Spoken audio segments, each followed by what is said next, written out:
Oke. Nah, sebelumnya akan saya sampaikan dulu susunan acara webinar kali ini. Yang pertama yaitu akan ada opening, selanjutnya ada penyampaian materi dari pembicara satu, yaitu oleh Dr. Joko Wiratmo. Yang selanjutnya ada penyampaian materi oleh Profesor Edi Hermawan. Selanjutnya ada sesi diskusi dan tanya jawab, dan yang terakhir akan ada closing. Baik, langsung saja di sini sudah hadir ya Bapak Joko. Selamat pagi Bapak. Selamat pagi, suara saya kedengaran? Masuk Pak, aman. Oke, ya, ya. Oke. Oke. Nah, Bapak Dr. Joko Wiratma ini sebagai pemerhati sistem iklim dan juga sebagai dosen program studi meteorologi ITB. Selanjutnya saya akan menyapa Pak Edi. Apakah sudah hadir di ruang Zoom ini? Selamat pagi Pak Edi. Sepertinya masih belum Pak. Oke. Nah, Mungkin sambil kita tunggu Pak Edi juga ya. Untuk peserta yang masuk masuk sesuai pendaftar ada sekitar 50 orang, dan kebanyakan untuk informasi juga itu adalah dari Provinsi Jawa Timur, dan masih banyak provinsi-provinsi lain seperti daerah Istimewa Yogyakarta dan lain sebagainya.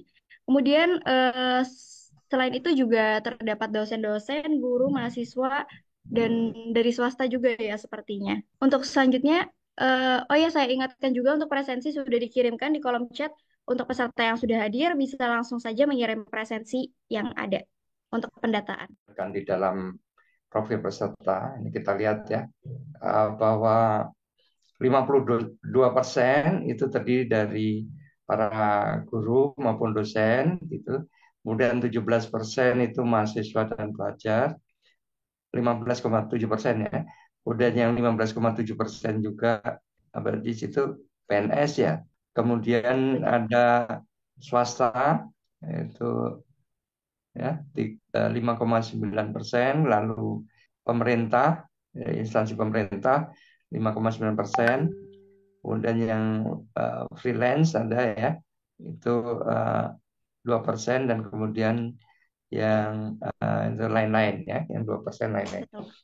Kemudian distribusi asal provinsinya kita lihat dari 51 yang menjawab itu Jawa Timur itu 29,4%, kemudian DIY 9,8%, kemudian juga Jawa Tengah itu 2%, lalu Jawa Barat 15,7%, kemudian DKI Jakarta 7,8%, Banten 9,8%, Sulawesi Selatan 5,9%, lalu Riau 3,9%, Sumut 3,9%, Nangro Aceh Darussalam 2%, kemudian Maluku juga ada, Indonesia Timur 2%, NTB 2%, kemudian NTT 2%,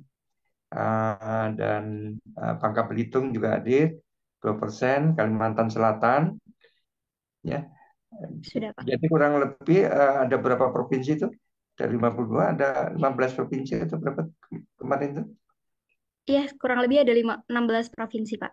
16 provinsi. Jadi alhamdulillah, meskipun apa namanya, pengumumannya barangkali sangat-sangat cepat begitu ya, kita masih bisa menarik 16 provinsi di Indonesia ini bertemu di dalam webinar kali ini.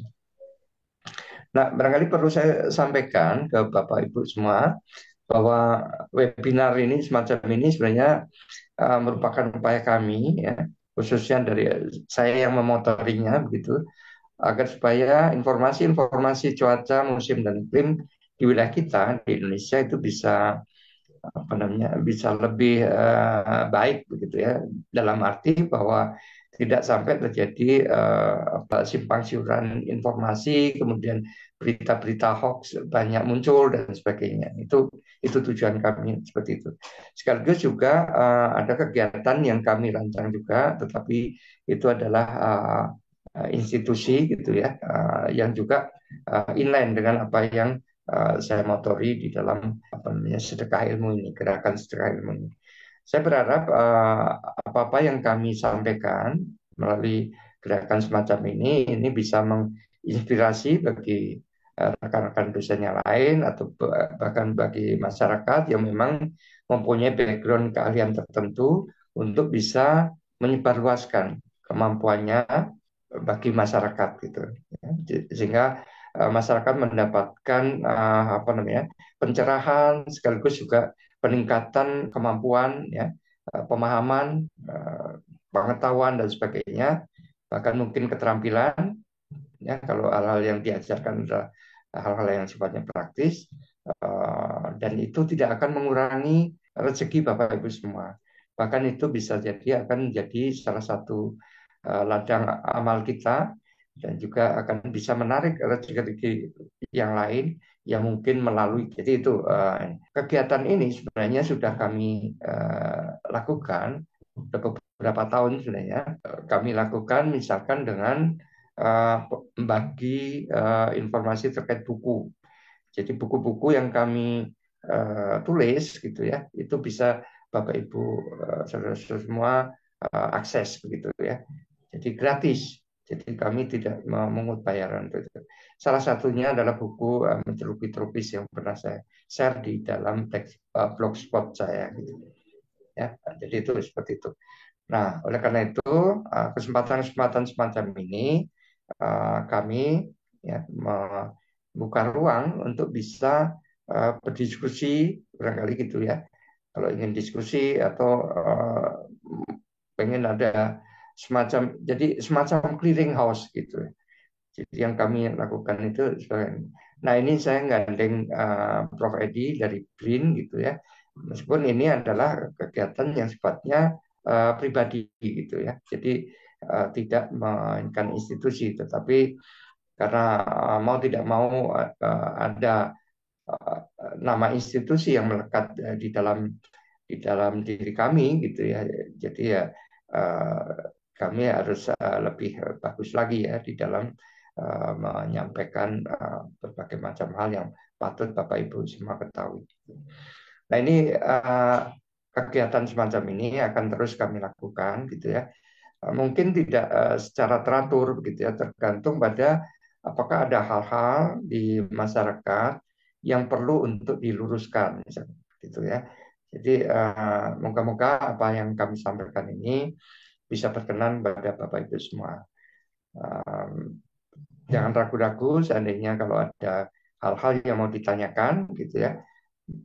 Meskipun barangkali kami tidak bisa secara spesifik gitu ya, khusus misalkan di wilayah Ibu Bapak semua, tetapi secara umum insya Allah kami bisa sampaikan gitu ya, landasan teorinya dan sebagainya. Baik, itu sebagai pembuka dari kami. Kembali ke Baik, terima kasih Pak Joko atas kalimat pembukanya sebelum acara ini dimulai. Kebetulan saat ini sudah hadir Prof. Edi Hermawan. Selamat pagi. Oke, mungkin langsung saja kita masuk ke pematerian pertama dari Dr. Joko Wiratmo. Dipersilahkan. tolong di share screen. Oke. Baik. Bapak Ibu semua, Assalamualaikum warahmatullahi wabarakatuh. Selamat pagi. Ini beberapa waktu ini saya tertarik untuk menyoroti tentang La Nina.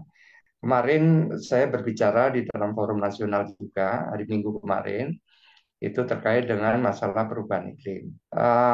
Di antara masalah iklim yang sering mengemuka itu sebenarnya terkait dengan variasinya, jadi variabilitas iklimnya. Nah, variabilitas iklimnya itu salah satunya adalah La Nina atau bisa disebut misal ya, variabilitas iklim itu ada ENSO ya, ENSO itu El Nino and Southern Oscillation, itu wujudnya bisa El Nino, bisa La Nina. Nah, El Nino dan La Nina ini sebenarnya juga beberapa waktu terakhir, sekian tahun terakhir, itu diperkenalkan istilah lagi, tidak lagi seperti El Nino yang biasa disebut itu, tetapi ada yang namanya El Nino dan La Nina Modoki. Modoki itu dari bahasa Jepang artinya serupa tapi tidak sama. Di dalam memahami tentang El Nino dan La Nina ini, perhatian kita itu harus tertuju pada peristiwa di Samudra Pasifik. Nah, kalau nanti saya sebut misalkan ada IOD atau Indian Ocean Dipole, itu adalah peristiwa di Samudra Hindia. Nah, ini kita konsentrasinya adalah pada Samudra Pasifik. Samudra Pasifik pun khususnya adalah yang ada di wilayah El Nino dan La Nina, baik yang konvensional, jadi yang sekian waktu terakhir itu, sekian puluh tahun terakhir itu biasanya adalah yang dibicarakan adalah yang konvensional. Tetapi ada peristiwa seperti tadi sudah saya sebut adalah El Nino ataupun La Nina Modoki. Kalau El Nino itu wilayahnya adalah di bagian Pasifik Tengah sampai timur ekuator itu relatif hangat, ya, hangat lebih tinggi dari biasanya, ya, itu kalau El Nino. Tetapi kalau La Nina itu kebalikannya, lebih dingin dari biasanya. Kalau Modoki itu ada yang diapit, jadi yang di tengah itu yang misalkan yang hangat, kemudian diapit oleh yang dingin, nah itu namanya El Nino Modoki. Kemudian kalau yang di tengah itu dingin, sementara di bagian barat dan timurnya itu hangat, maka itu disebut sebagai La Nina Modoki. Jadi itu berbeda. Nah, tentu saja ya kondisi semacam ini berdampak pada kondisi di seluruh dunia, gitu ya. Karena itu skalanya cukup besar ya, besar bahkan ya, sehingga dampaknya itu bisa apa namanya? Coba aja ambil berapa Pak, ini maaf pada mendadak ternyata di Jakarta harus sepi gitu. Nanti urusannya nanti Suara masuk, Pak. dan semua barangnya belum. Gitu ya. Jadi bagian tengah itu hangat atau dingin itu menentukan apakah dia El Nino Modoki atau La Nina Modoki. Jadi itu. Nah, itu akan berpengaruh pada sirkulasi di dalam arah barat timur, ya. Dan mau tidak mau ke arah utara dan selatan, ya, atau kita sebut sebagai sirkulasi meridional, ini pun juga akan terpengaruh. Beberapa waktu ini peristiwa ini menjadi pergunjingan di masyarakat. Apakah memang La Nina itu benar akan terjadi atau tidak? Kita lihat slide berikutnya. Nah, ini tentang diri saya, riset saya terkait dengan masalah ENSO ya, baik konvensional dan monoki maupun IOD, Indian Ocean Dipole, monsoon juga, lalu ada tentang perubahan iklim serta dampaknya di beberapa bidang, gitu ya, termasuk juga cuaca dan iklim tropis. Jadi itu penelitian-penelitian saya banyak terkait dengan hal itu, dan itu apa namanya, saya bimbing mahasiswa juga ke arah demikian. Kemudian untuk kegiatan pengabdian masyarakat saya banyak memberikan konsultasi. Kikian Mas itu pendidikan dan pelayanan masyarakat, Maci Tindak, gitu ya, dan di berbagai skala ruang dan waktu. Jadi skala kecil sampai skala global. Ya, itu sekilas tentang diri saya. Oke, next. Jadi seperti di awal tadi saya sampaikan bahwa beberapa waktu terakhir di media massa seringkali ditunjukkan berita-berita bahwa akan terjadi perubahan iklim apa? La Nina, peristiwa La Nina. Ya, meskipun barangkali karena apa? Mungkin seksi begitu ya. Jadi wartawan barangkali ya kurang memperhitungkan bahwa sebenarnya kejadian dari apa yang disampaikan oleh berbagai institusi tadi, entah yang lain begitu, menunjukkan bahwa ada La Nina. Tetapi sebenarnya kalau kita lihat nanti, ya, nanti kita bisa lihat kondisi di dunia, ramalan berbagai macam institusi dunia terkait dengan La Nina ini menunjukkan bahwa untuk saat sekarang ini relatif masih dalam kondisi netral, gitu.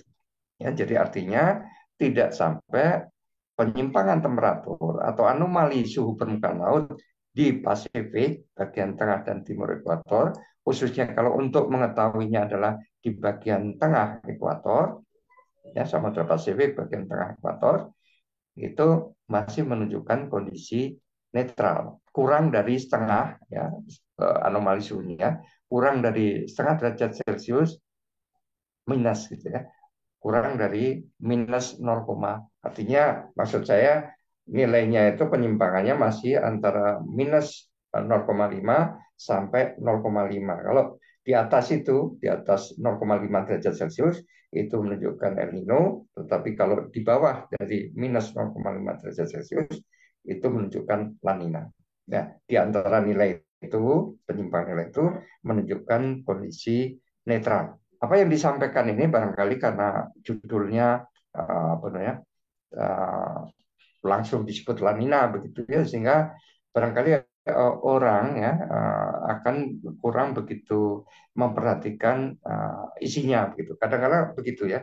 Kita membaca misalkan satu judul tertentu seolah-olah itu sudah mencerminkan seluruh dari apa isinya, isi dari pemberitaan. Padahal belum tentu gitu ya. Karena kita harus hati-hati di dalam membaca seperti itu. Oke ya. Tapi saya bisa memahami kalau katakanlah mungkin pewarta ya wartawan mungkin apa namanya wawasannya berbeda begitu ya. Jadi keilmuannya berbeda sehingga mungkin menyerap dari apa yang disampaikan. Nah, pertanyaan menarik, benarkah La Nina akan terjadi? Ya, kalau berita-berita menyatakan La Nina nanti dampaknya seperti ini dan sebagainya. Nah, ini harus kita lihat lagi gitu ya. Nah, salah satunya coba next. Nah, ini maksud gadis kecil ini adalah La Nina ya. Jadi bahasa Spanyol betul ya Pak Edi ya. Bahasa Spanyol atau Portugal? Spanyol ya. Itu La Nina itu gadis kecil gitu. Yang jelas bukan bosok gadis Jawa. Oke. Nah, pertanyaannya kemudian adalah perlukah kita mengenali kelakuan gadis kecil tersebut gitu ya. Apakah memang gadis kecil ini sudah lahir atau belum? Malah bisa jadi begitu ya. Lalu untuk apa gunanya kita mengetahuinya gitu ya. Karena memang La Nina ini kalau betul-betul muncul gitu ya dan itu mempunyai kekuatan tertentu, penyimpangan suhunya itu makin apa namanya makin rendah daripada biasanya gitu ya. Jadi maksudnya kalau tadi kan saya katakan bahwa kalau anomali suhunya itu artinya adalah pada saat sekarang dikurangi rata-ratanya di dalam 30 tahun gitu ya. Tahun yang dipilih pun juga harusnya 91 sampai 2020 misalkan. Itu harus apa di bawah, jadi kalau digariskan itu di bawah dari minus 0,5 ya. Jadi garasi.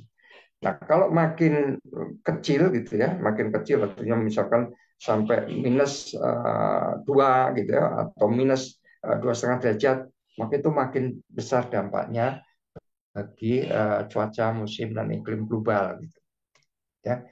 Karena peristiwanya skalanya bisa besar gitu ya, sangat besar, dan itu berpengaruh sekali pada sirkulasi di dalam arah barat timur maupun sirkulasi dalam arah utara selatan. Ya, jadi kalau kalau kita mengetahui bagaimana kekuatan dari gadis kecil ini, ya, kemudian kita tahu nanti kondisi di Samudra Hindia adanya AOD ya, Indian Ocean Dipole atau dipole mode kita sebut seperti itu.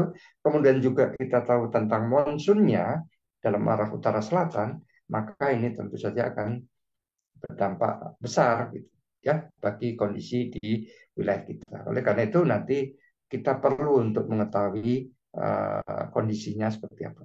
Next.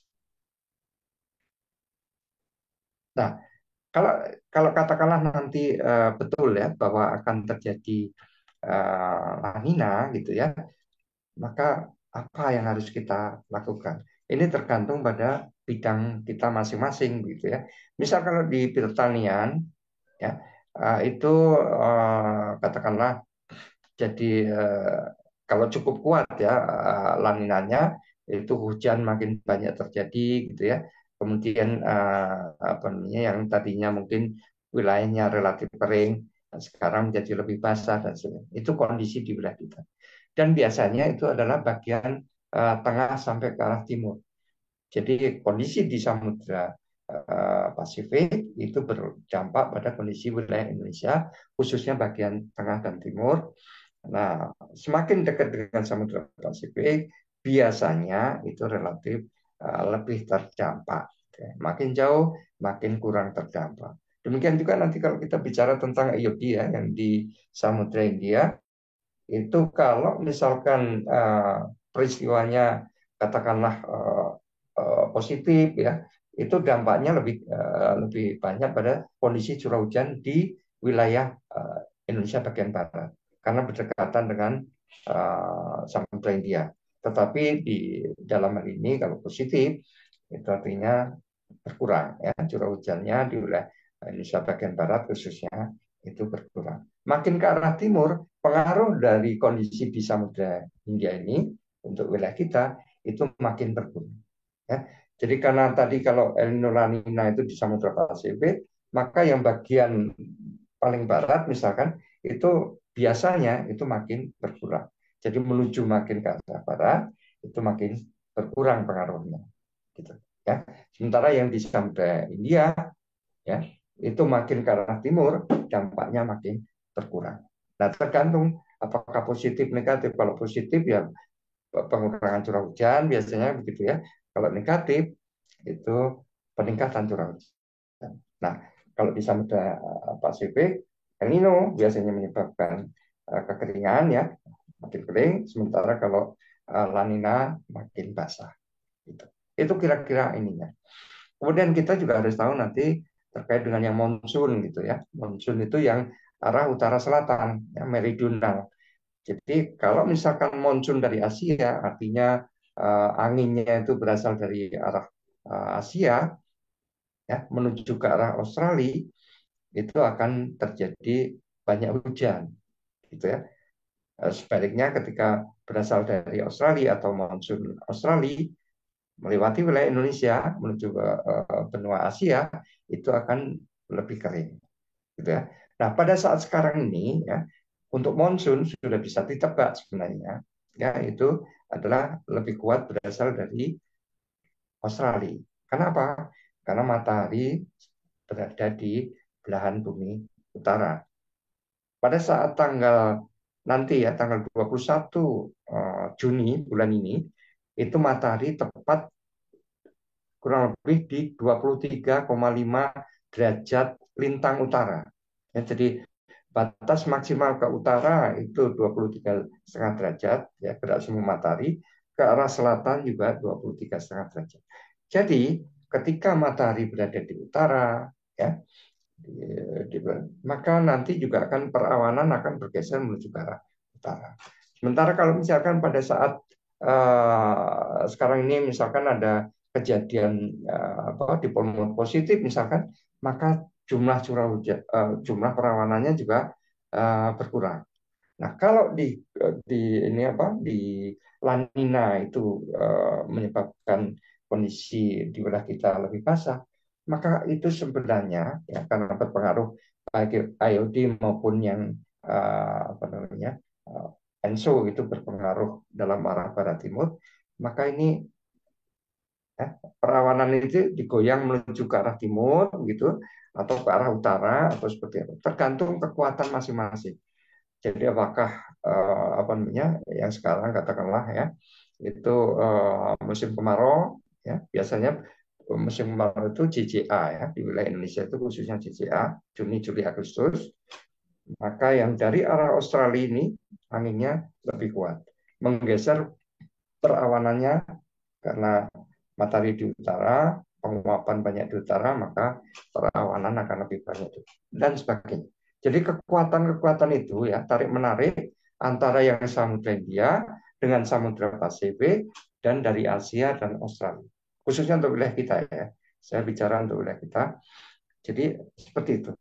Nah, itu yang menyebabkan ya nanti katakanlah oh kok di sana bisa ada banjir, oh di sana kering dan seterusnya, itu bisa dipahami dari seperti itu. Next. Nah, Bapak Ibu, Bapak atau Ibu bisa buka sebenarnya informasi ini sangat bagus itu ya, dari Badan Meteorologinya Australia ya, atau BOM Australia. Ini informasi yang menurut saya cukup bagus gitu ya, untuk mengetahui bagaimana kondisi di Samudra Pasifik, bagaimana kondisi di Samudra Hindia, ya khususnya. Jadi kalau di apa namanya, di link itu diklik begitu, nanti akan muncul informasi seperti yang akan saya sampaikan. Sebenarnya Bapak Ibu juga bisa dari BMKG tentu saja kalau nasional ya. Kemudian kalau Bapak Ibu misalkan ingin membandingkan hasilnya ya dari apa yang disampaikan oleh BMKG dengan yang lain-lain ya, misalkan dari Australia, dari Kanada, dari Amerika, dari Jepang, dari Eropa, kemudian dari Prancis, dari Inggris, Bapak Ibu semua bisa klik aja apanya. Misalkan kalau Australia seperti ini, kalau misalkan dari Amerika itu dari NOAA gitu ya. Jadi seperti itu memudahkan kita untuk bisa dan sebenarnya pengetahuan-pengetahuan yang seperti yang saya sampaikan tadi itu adalah dasar ya, hal-hal yang mendasar yang Bapak Ibu harus ketahui gitu ya, sehingga nanti ketika Bapak Ibu mendapatkan informasi tentang apapun ya, khususnya terkait dengan cuaca, musim dan iklim, Bapak Ibu sudah bisa mengira-ira ya, mengkira-kira kondisinya akan seperti apa. Nah, inilah tujuan dari kami untuk melakukan kegiatan-kegiatan webinar semacam ini.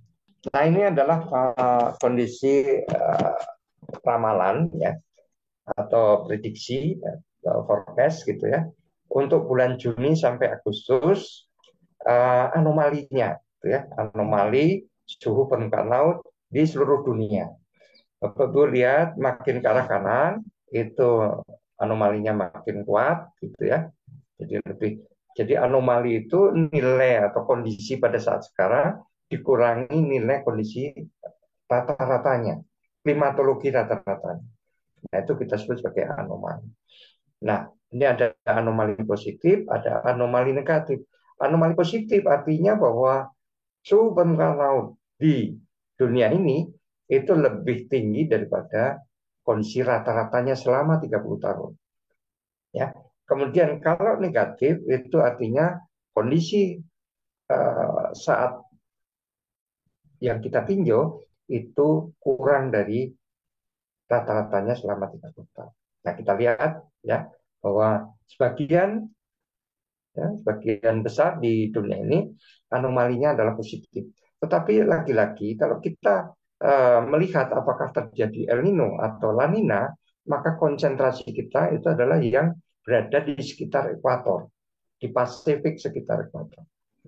Ya, jadi dari situ nanti kita bisa lihat apakah anomalinya lebih dari 0,5 derajat Celcius misalnya. Oh, itu artinya El Nino. Gitu ya. Kemungkinan El Nino, tapi batasan itu harus kita lihat juga bahwa ada wilayah-wilayah yang digunakan untuk menentukan apakah terjadi El Nino atau tidak, itu berdasarkan kesepakatan internasional. Ya. Jadi ada Nino biasanya ya, itu pakai Nino 3.4. Jadi di Samudra Pasifik ya, dari arah timur sampai barat itu ada Nino 1, Nino 2, Nino 3, Nino 4, dan Nino 3.4. Ya, Nino 3.4 itu kira-kira setengah dari Nino 3 bagian barat, ya. Kemudian setengah dari Nino 4 bagian timur. Nah, jadi Nino 3.4. Ya. Nah, dari sana dihitung misalkan nanti berapa penyimpangannya. Ya. Kalau penyimpangannya lebih dari 0,5, kita katakan El Nino. Nah, tergantung kekuatannya juga. Nanti ada range-nya begitu untuk mengatakan lemah, sedang, kuat, dan sangat kuat. Ya. Demikian juga untuk La Nina, jadi yang kurang dari minus 0,5. Nah, ini adalah prediksi yang dilakukan oleh Australia, kalau tidak salah ya. Australia dan banyak institusi lain, gitu ya, dan menyatakan bahwa kondisinya itu dari bulan Juni, ya, kita sudah masuk bulan Juni ya, yang sebelah kiri itu sebelum bulan April itu kondisi observasi, kemudian sampai pada bulan Juni dan Mei Juni kemudian dilakukan perhitungan, ya, ramalan, prediksi, dan menyatakan bahwa secara rata-rata, secara global ya, jadi ada banyak penelitian di situ dan hasil penelitiannya banyak sekali di situ ya. Ketika diplot itu kita dapatkan ensemble-nya di yang garis-garis setelah garis tebal ya, setelah bulan Juni itu ya, dari mulai Juni sampai November ya itu ya. Oke. Jadi seperti itu. Nah, kondisinya yang diberi warna putih itu menunjukkan kondisi netral. Sementara yang di atas warna merah muda itu adalah El Nino, yang bawah yang ungu atau mungkin biru ya, ungu atau biru di layar saya warnanya seperti itu menunjukkan La Nina. Nah, jadi kalau dari sini saja kita bisa katakan ya, Nino 3.4 di wilayah ya Nino 3.4 di Pasifik, Samudra Pasifik, Ekuator itu menunjukkan kondisi normal atau kondisi netral. Ya, tetapi kalau kita lihat ada juga tuh ya yang begitu masuk bulan Juli itu ininya langsung La Nina gitu ya. Gitu ya. Jadi memang beda dengan yang lain-lain gitu ya. Itu langsung menunjukkan La Nina. Nah, tentu kita harus lihat lagi bagaimana kalau kita lihat mungkin kita bisa ngitung sendiri gitu ya. Tentu dengan superkomputer yang besar untuk bisa bisa mengolah datanya dengan baik begitu ya. Dan itu kuat biaya ini itu dan sebagainya begitu ya untuk hardware-nya, software-nya dan sebagainya. Diharapkan nantinya Indonesia juga mempunyai kemampuan yang lebih baik lagi tentang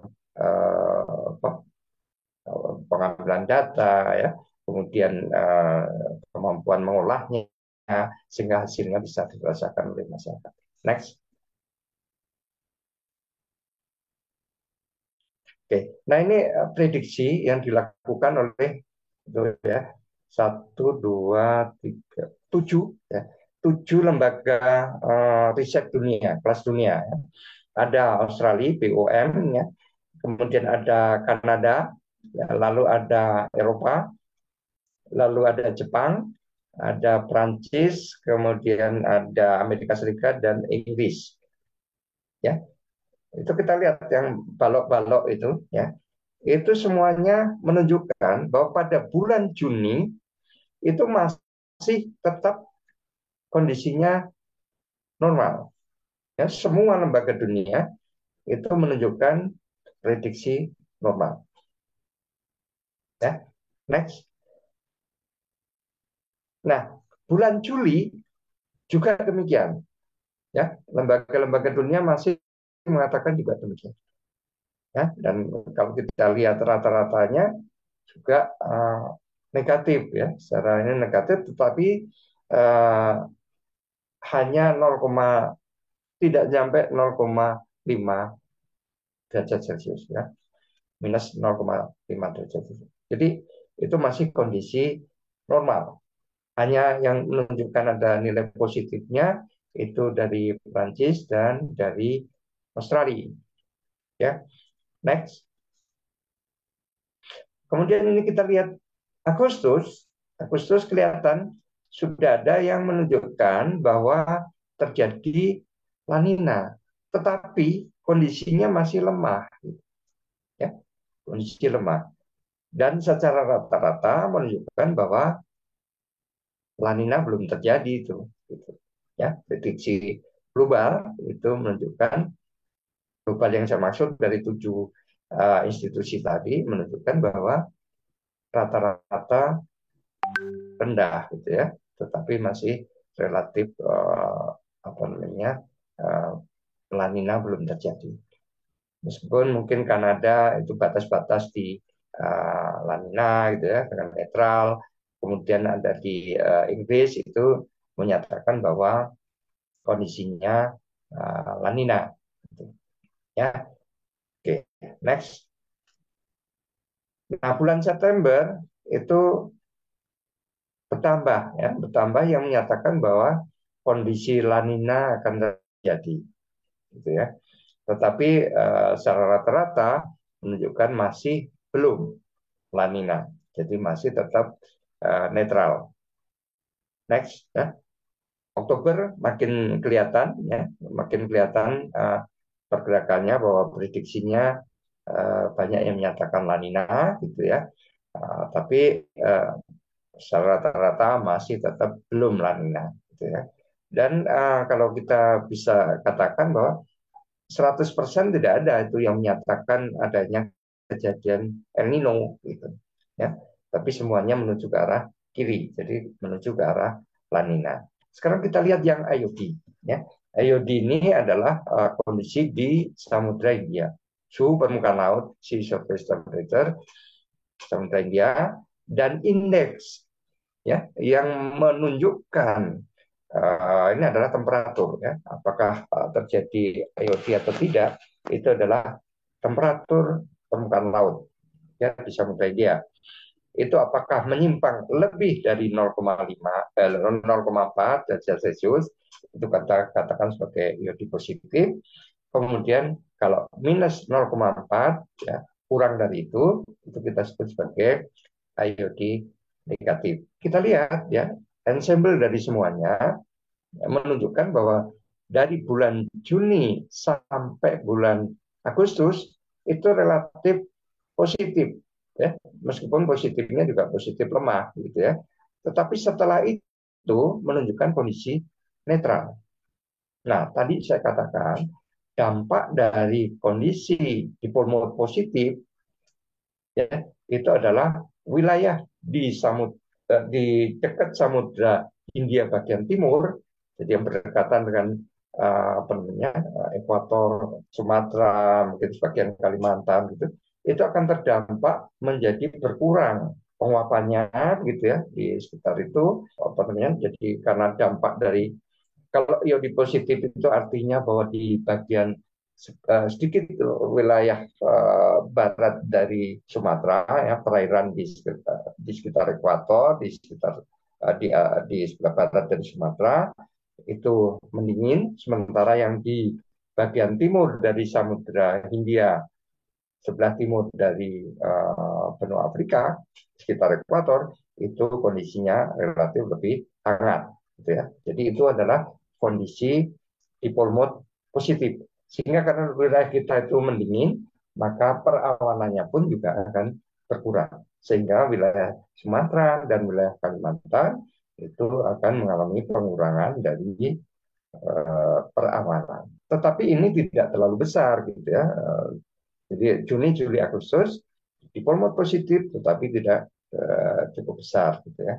Sehingga dampaknya tidak sangat luar biasa. Jadi itu yang digambar tebal itu adalah yang ensemble. Ya, jadi bulan Juni sampai bulan November. Nah ini prediksi-prediksi yang dilakukan oleh tadi ya 7 lembaga tadi, dan menyatakan bahwa hampir semuanya ya, pada bulan Juni 2024 itu mengatakan EOD-nya positif, gitu ya. Positif. Kemudian rata-rata dunia juga mengatakan positif. Jadi EOD di wilayah Samudra Hindia itu positif. Nah, kita lihat untuk Inggris ya, UKMO ya, itu menunjukkan netral gitu, tetapi itu hanya satu dari lembaga-lembaga yang lain yang melakukan prediksi tentang Nino 3.4 IOD ya. Ini mungkin judulnya tidak tepat ya. Ini IOD, bukan Nino 3.4 ini. Asisten nanti tolong dikoreksi ya. Jadi sebelum di-share ini di atau sekarang diganti juga nggak apa-apa itu. Jadi IOD ya. Prediksi IOD di 3.4-nya dihapus juga. 3.4 ya. Oke ya. Jadi pada bulan Juni ini kondisinya seperti itu. Bulan Juli juga demikian ya. Masih positif gitu ya, banyak kan mengatakan positif. Kemudian bulan Agustus, coba kita lihat Agustus itu ada tambahan satu yang menyatakan kondisinya netral, tetapi yang lain masih positif dan rata-rata masih menyatakan positif. Ini bukan Nino 3.4 ya, jadi diganti lagi supaya nanti apa namanya para pemirsa tidak salah paham terkait dengan lain. Ya. Jadi bulan September seperti ini ya. Jadi makin banyak yang mengatakan normal atau netral. Kemudian Oktober ada. Oke. Jadi coba sebelum itu nih. Jadi pada Kanada dan Prancis masih menyatakan IOD-nya positif. Tapi rata-rata dunia mengatakan bahwa kondisinya netral. Nah, itu adalah kondisi di mana IOD terjadi, gitu ya. Namanya prediksi itu errornya bisa saja, tapi bervariasi begitu ya. Tetapi barangkali selama ini sudah cukup bagus lah, gitu ya, untuk menyatakan bahwa prediksinya tepat, gitu. Ya. Nah, tadi saya sudah singgung masalah La Nina, yang kedua tentang IOD, dan yang ketiga ini adalah yang monsun ini. Jadi ini yang mengakibatkan variasi iklim di wilayah kita. Khususnya ya, jadi saya baru menyebut 3, nanti ada variasi lain yang saya juga belum sebut, misalkan MGO gitu ya, Madden Julian Oscillation dan sebagainya, gelombang-gelombang, TBO dan seterusnya, oscillasi dan seterusnya. Jadi banyak kita lihat apakah kita memperhatikannya dalam periodisitas 1 tahun dan atau lebih gitu ya, ataukah kurang dari 1 tahun. Nah, yang saya bahas ini adalah yang periodisitas tahunan, gitu. Ya, 12 bulan, lalu ada 3 tahun, 5 tahun gitu. Itu semuanya berpengaruh pada kondisi cuaca, musim, dan iklim juga kita. Kalau pengen lebih detail lagi, ya kita lihat skalanya jadi lebih frekuensi kejadian satu peristiwa tertentu itu menjadi lebih tinggi. Jadi entah MCO-nya kah, atau mungkin ada gelombang, ada gravity, kemudian gelombang Rossby dan seterusnya, itu untuk memperdetil apa yang ada yang disampaikan. Tapi sekali lagi saya hanya menjawab 3 saja untuk menunjukkan bahwa kondisi di wilayah kita nanti akan seperti apa. Nah, kita lihat yang monsun ini, karena ini adalah terkait dengan gerak semu matahari. Bentar lagi berada di tanggal 21 Juni, matahari tepat di 23,5 derajat lintang utara, maka perawanan itu kalau kita hanya menimbang masalah monsun saja, ini tulisannya monsun juga salah itu. Itu adalah S-nya dikurangi 1 tambahkan O. Ya. Monsun itu apa namanya? Atau kalau misalkan Bapak Ibu yang khususnya kalau guru atau siswa di SMA itu menyebutkan muson atau monsun, U-nya pakai U ya. Itu biasa seperti itu. Saya yakin Bapak Ibu mungkin masih menyebutnya ada muson, monsun dan seterusnya. Jadi ini apa namanya kondisi yang akan terjadi ya. Jadi matahari sekarang itu bergerak menuju ke arah utara. Gerak semuanya itu menuju ke arah utara dan sebentar lagi akan mencapai puncak di ke arah utara. Ya, ini dampaknya. Jadi pada saat seperti sekarang ini, sebenarnya Bapak Ibu bisa lihat dari windy ya, windy.com gitu ya.